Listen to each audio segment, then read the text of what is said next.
Broadcasting from the business capital of the world, this is the Podcast Business News Network. Hey, whether you know it or not, the words that you use can really impact your life in a big way, for good or for bad. And that's also the words you use when you speak with other people. So we're going to be mindful of that today and go through some of the words, some of the phrases that we all tell ourselves that we might want to maybe adjust a little bit. And it's on her radar because she's a mindset and life coach. She's also an energy healer and so much more. And she's great. She's back with us.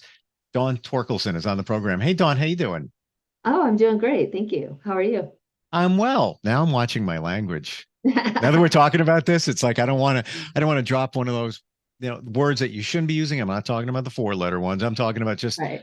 those certain words that really don't serve you in a positive way. And we use them all the time. And I even tell myself, I'm not going to use that word because that's just not the best one. And then sometimes it creeps in there and then you catch yourself. But where do we begin? What are some that are truly on your radar that you would suggest not using?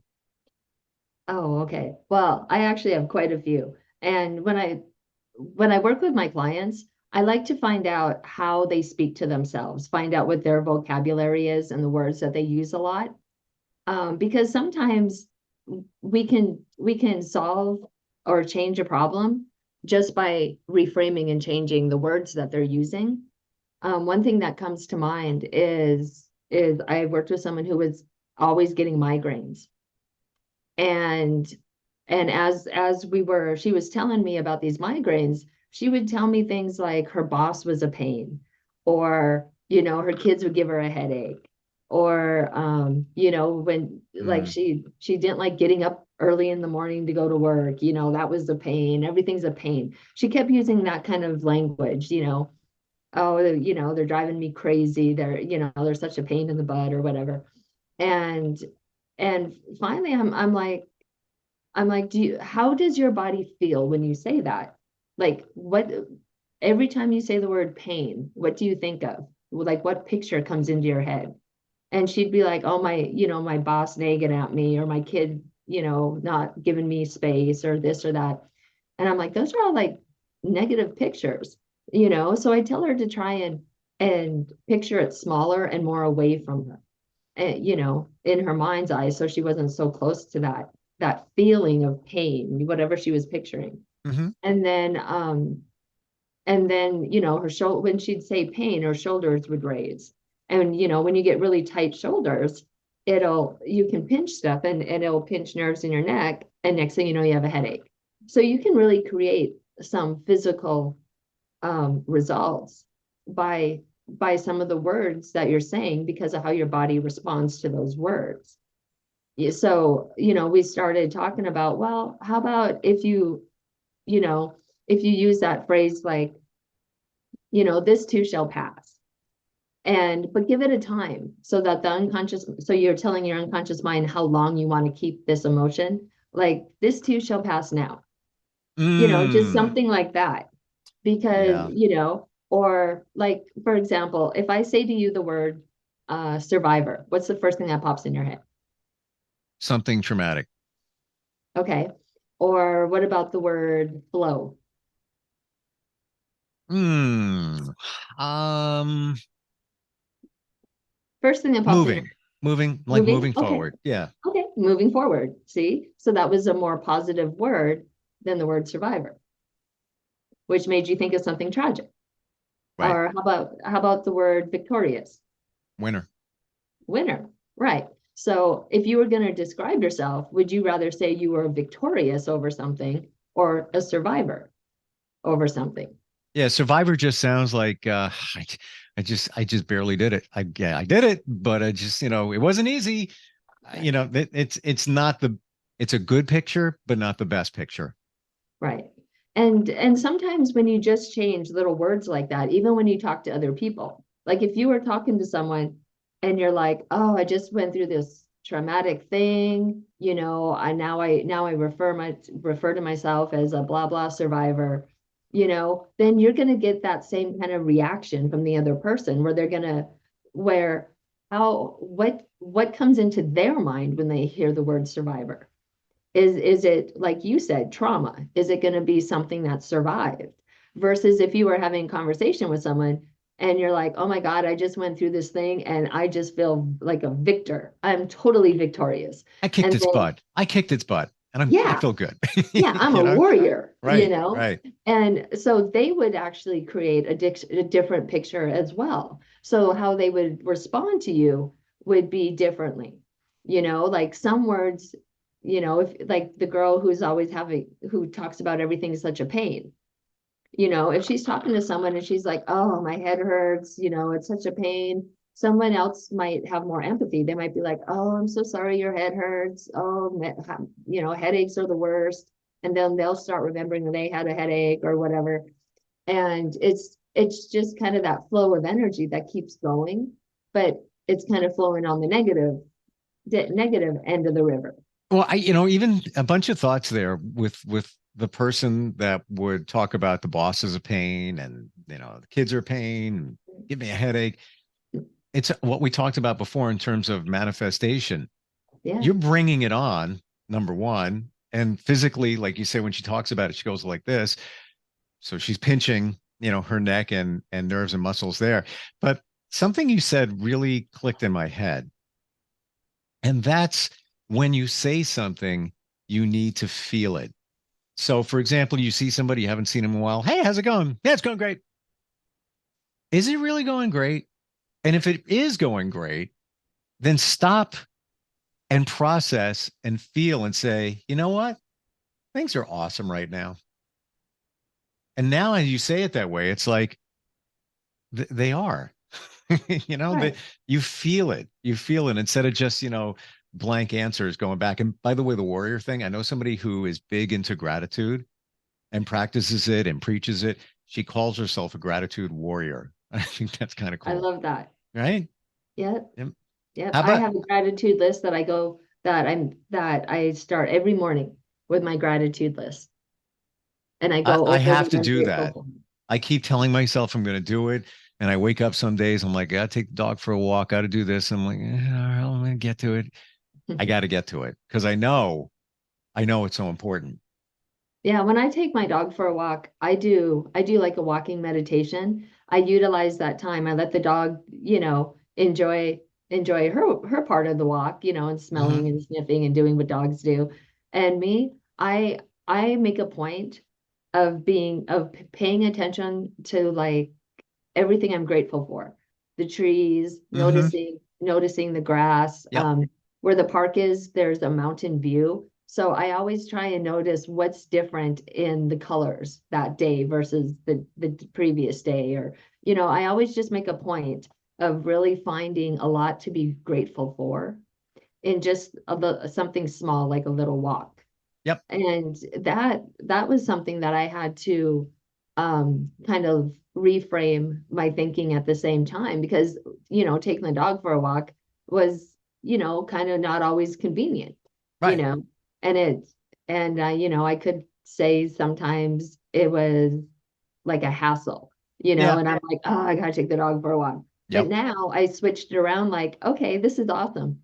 We get to spend time together. I always play around and say she gets to take me for a walk because Hmm. she's helping me get out into the park, walk around, and notice things that it gives me a chance to slow down. Yep.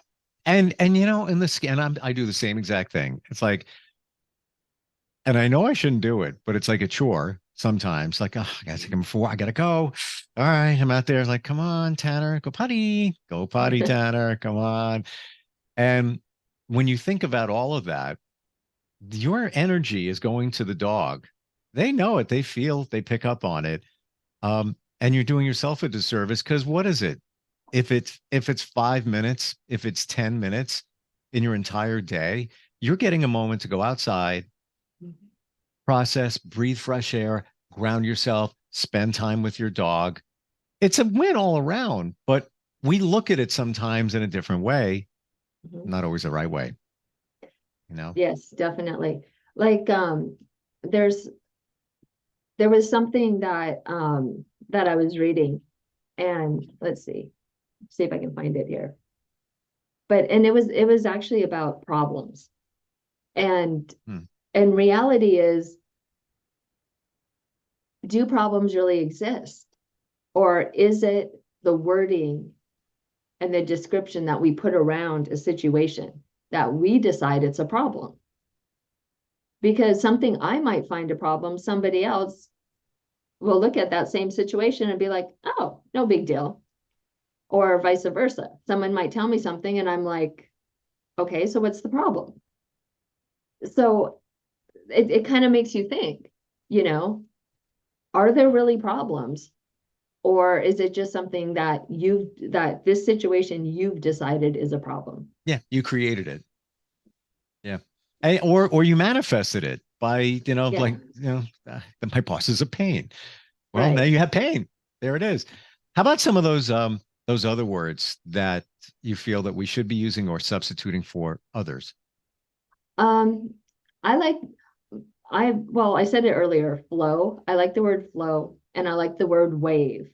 And wave, I like to find out how people feel about the ocean first, because sometimes a wave can be calming, Mm, or it can be cute, like a little kid, bye, when they wave at right. you or something. Or it could be a tidal wave.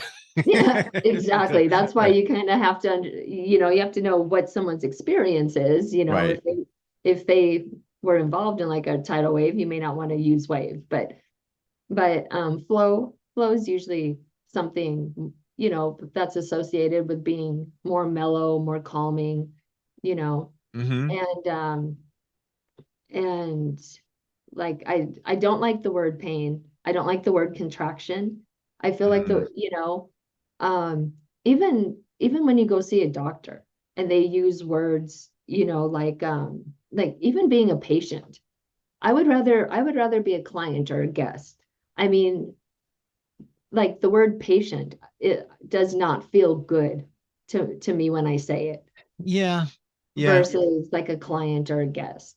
I feel like, well, if I'm a patient, like I don't know, it doesn't. It's typically not a good thing, Yeah, typically. But you could flip it around and say you have to be patient, which you do. and that's a win, especially even somebody that works with you. You can't expect instant results. You need to be patient.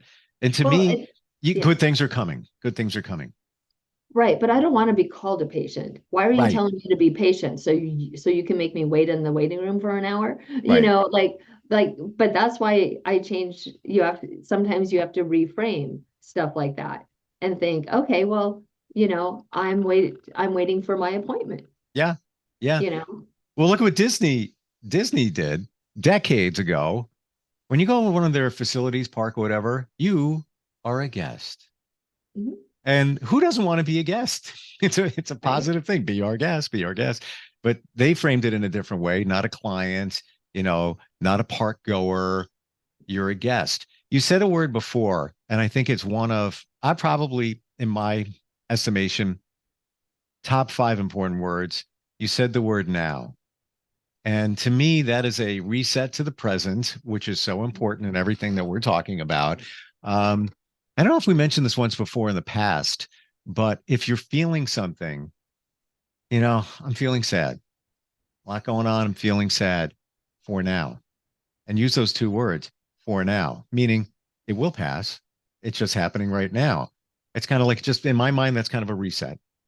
Right. And that's how I feel like when you think about emotions. Like you said, if you're sad, I like to tell myself it's okay to be sad.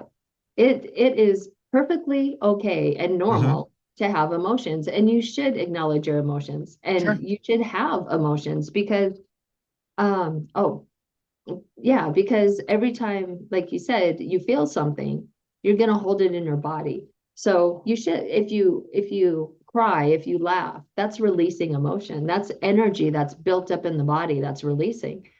And it's funny because I was talking with someone and I had said for a stress management kind of technique, a good thing to do, like we mentioned last time, is like shake it off, move your body, take Hmm. a walk, something like that.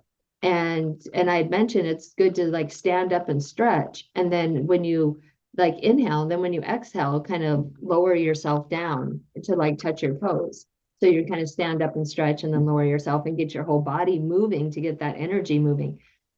And she got a little frazzled by the word energy. She because I was saying, you have to move, you have to get the energy. And she said that's a little new wavy for Wow. for her because she was perceiving, excuse me, she was perceiving energy as something metaphysical, where I was talking about the scientific word of movement. So I think it's really important, especially because words do have power, and words will change your perception of things. Yeah. That in that situation, I had to ask her, what does energy mean to you? How do you perceive energy? Because otherwise we were on two different roads. And How she, interesting. yeah, Because yeah, it's almost like a mini trigger, if you will. Her and metaphysical stuff. That's that to her, in my estimation, viewing this kind of woo woo. That's not yeah, me. That's yeah. that's what I'm getting from her. And energy is, that light is energy. You were looking at it in that way. Object at We rest remains at rest. Energy. Yeah. Yeah, we are Wow. energy. We are Yeah. energy. Our every one of our cells, the mitochondria's job is to produce energy, every Right. so Hmm. yeah, it's funny how, but like you said, some people can have limiting beliefs, and a very, very basic word like energy Right. could trigger something because she already had a perception of me going into this, that I was a little woo woo, or Okay. there's something about maybe the way I see the world she didn't understand, or that was different than the way she sees the world. So when I said a word that she considered a buzzword, she just automatically assumed it's a woo woo thing. And until it got explained to her that I'm talking about physically moving motion. And then she was like okay with it. Wow. But it's funny how see, this explains how a lot of conflicts start, Yeah. because people, you can say the same word and people will have different meanings for it. So it's really important to actually take a moment when you're having a conversation, and before it ever turns into an argument, just ask, so what does that word mean to you? Yeah. And I would You never know? think that somebody would be triggered, offended by the word energy. It's kind of a universal word, but we don't know. We don't know the other person. No. And you know what? It's also the fear of the unknown. She doesn't know about this metaphysical stuff. Maybe she hasn't studied it, doesn't have enough information, and we are programmed to protect ourselves from things we are unfamiliar with, which I'm learning more and more about why people are prejudiced too. You see somebody that's different than you, different color, different headdress, whatever it might be, you're automatically, something shuts down inside of you to protect you because it's perceived as a threat. Just heard about that recently, and kind of that the metaphysical thing, maybe for her, if she doesn't understand it, it could be threatening until she understands it. How about this word, but? But when you say something and then you say the word but, It negates everything you just said. doesn't So it? yeah, that's the word that I also don't use. I have switched but into however. Say that again. I have switched the word but into however, Okay. because but is a negative word that negates everything that you just said. So if you're like, I think you're a really awesome person, but now you're just saying everything that you said, you're retracting on. But if you said, you're a really awesome person, however, Mm-hmm. you're a really awesome person, however, we have different goals in life. You're not negating their value. You're just, now you have the opportunity to say whatever needs to come next. You know what I use in place of but? Hmm. And. So say the same thing. Yeah. You're an awesome person, and we have different goals. So you're stating two facts, and they're and you're not. coloring each of them. And I got that from kids. When you see a little kid, they're like, and I went to the ice cream store and I got a chocolate cone and it was so good. And we had so much fun. It's just like Yeah. it's like a natural flow. But yeah, however, same thing, gets the Yeah. job done. I think "and" is a little more positive. Like if you're saying two positive things, Right, you're an right, right. awesome person, and I really am excited that we both have different goals. You Isn't it know, amazing how that one word but turns it into a negative? And it is. you might not intend it to be that way. You're just stating the fact that you really are an awesome person and we're a little bit different. We have different goals, as everybody does. But when you put the word but, it's like it sounds like this. You're a great person, but you're not so great. Right, Because you exactly. have different goals than I do. Yeah, if you put the and Exactly. in there, you're just stating the obvious in a more, uplifting kind of way. How Yeah. about some other words there that we should stay away from? What do you think? Oh, let me think. Trying to think of some off the top of my head. Um, yeah, the butt one was really good. You took mine. Yeah. You know Um, what? That's almost my number one. That's my yeah. and sometimes I do slip and say it, and I don't mean to. Especially when you're writing emails. Mhm. And I struggle with this one. You want to be caring, positive at the open of an email. So typically you say, "Hi, Dawn. I hope everything is going great." And then you get into the meat of the email. Well, it's kind of a not a negative, but just not a more positive. It's like, I hope everything's great. It just like things are bad, but I hope you're pulling through on it. Um, I wish there was another way. I struggle with that. You could use the word trust. I trust everything Maybe, is going great. yeah, you could say that. Or you could just say, hope, yeah, you could say, I trust I find you well. I trust, I'm trying to be less yeah. formal. Oh, Like less a formal. notch less formal. Uh, It could be a business email, but you just want to take it a little, like a tiny bit lighter. yeah. Um, I would just say, you know, hi, I hope this finds you in good health, or how are you doing? Yeah. yeah, I'm trying to get rid of the word hope. And nothing wrong Oh, with the word hope. yeah. We all should have hope. We should have faith. Faith. Yeah, yeah. Yeah. Yeah. Yeah. Hope is kind of an iffy one because hope is like you want to have that hope and faith, but at the same time, you're kind of saying it's not there. And, Right, right.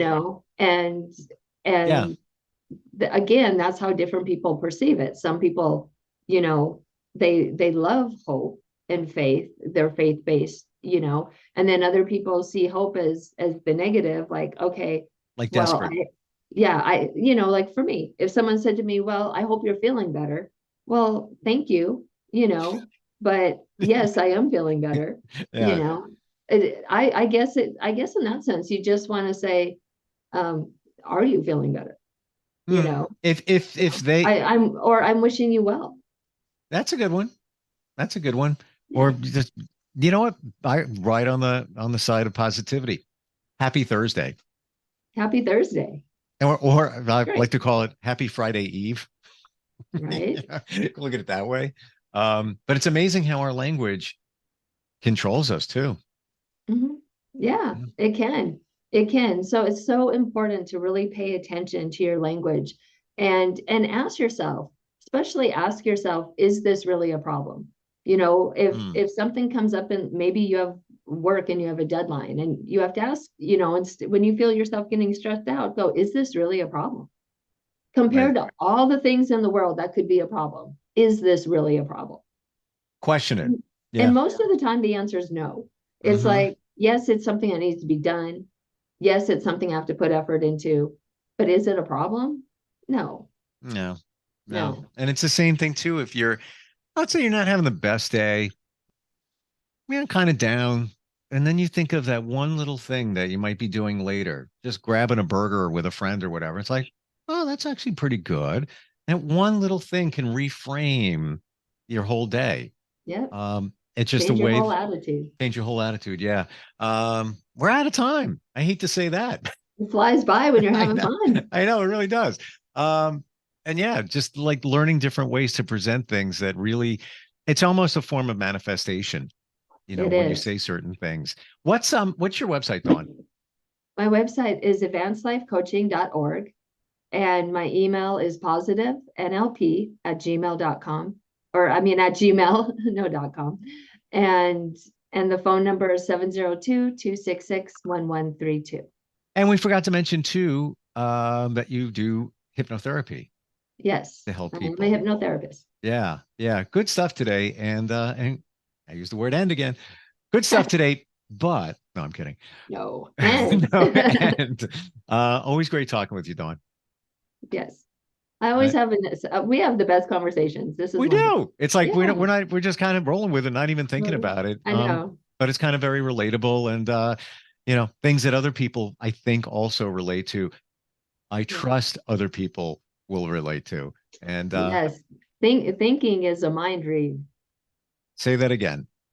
Thinking, when you're thinking, like when you said, I think other people, thinking is a mind read. Now you're trying to presuppose what other people are thinking. You're trying to read Interesting. their mind. Or yes, or I'm reading my own mind and processing it outwardly. So True. I'm thinking that, no, don't, you already thought it. Perception is projection. Yep. Perception is also reality. We could Yep. go on forever with this. They're I going to cut know. us off. Looking forward to talking next time we get together. All right. Have a great All right. day. Are you looking for even more of the podcasts and hosts that you love? The Podcast Business News Network is proud to announce that you now have even more ways to listen live. Check out the MyTuner Radio, online radio box, and Simple Radio apps on iOS and Android, or find us online. Search for Business News Network on mytuner-radio.com, or search Podcast Business News Network on streama.com and onlineradiobox.com/US. Take your podcast on the go and don't miss a minute of the action.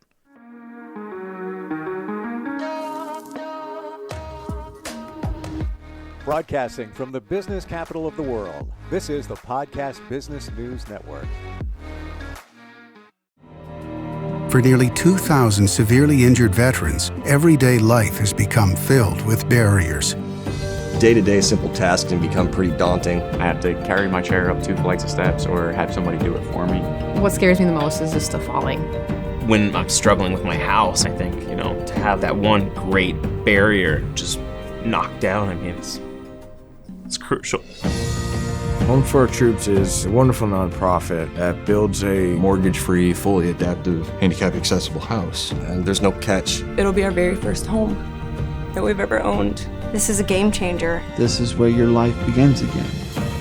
We need you to join us in completing this important mission. Please visit hfotusa.org and help build homes and rebuild lives. Because of you, everything's going to be okay.